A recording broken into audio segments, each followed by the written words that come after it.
les plantes sont plus intelligentes que les animaux. Donc plus que des chiens, que des singes et que nous. C'est un peu vexant et un peu controversé aussi, même si l'auteur de cette thèse, Stefano Mancuso, n'est pas un fumeur de plantes. Non, c'est un expert reconnu et même un prof de fac.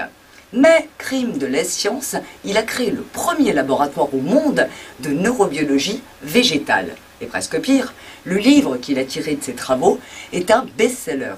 Et dans ce livre qui vient de sortir en France, il fait tout pour nous convaincre des capacités exceptionnelles de ses potes les plantes. C'est vrai qu'elles sont quand même capables de tout faire comme nous, sans avoir ni pieds ni pattes, et sans s'agiter dans tous les sens comme des hamsters dans une roue. Première preuve de leur intelligence extraordinaire, leur mémoire digne d'un troupeau d'éléphants.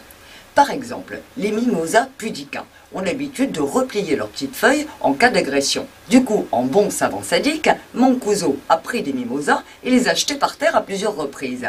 Mais au bout de 2-3 coups, pas bêtes, elles ont tout compris et elles ont arrêté de se refermer. Encore plus fort, 2 mois après, elles n'avaient rien oublié. Autre capacité incroyable de nos amis les plantes, c'est la communication qu'elles ont entre elles. Surtout quand un scientifique, Mancuso au hasard, s'amuse à leur saler les racines. Du coup, pour éviter que leurs voisines de laboratoire, distantes quand même de 3 mètres, subissent le même sort, elles ont passé l'info. Résultat, en moins d'une semaine, les plantes non salées s'étaient tricotées un dispositif anti-sel au cas où. Ces dames les plantes ne se contentent pas de papoter entre elles. Elles savent aussi très bien causer aux animaux, surtout en cas d'attaque ennemie. Là, elles appellent leurs amis animaux à la rescousse, comme les fourmis par exemple. Mais pour être sûr que les insectes soient de bons petits esclaves bien obéissants, elles leur concoctent une sorte de potion pas piquée des hannetons. Une potion magique bourrée de drogue.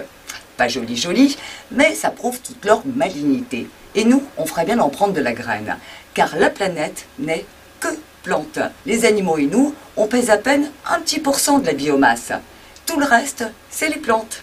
Et sans elles, on n'est rien. C'est les plantes qui nous oxygènent. Et c'est elles qui nous nourrissent. Si ça, c'est pas de l'intelligence,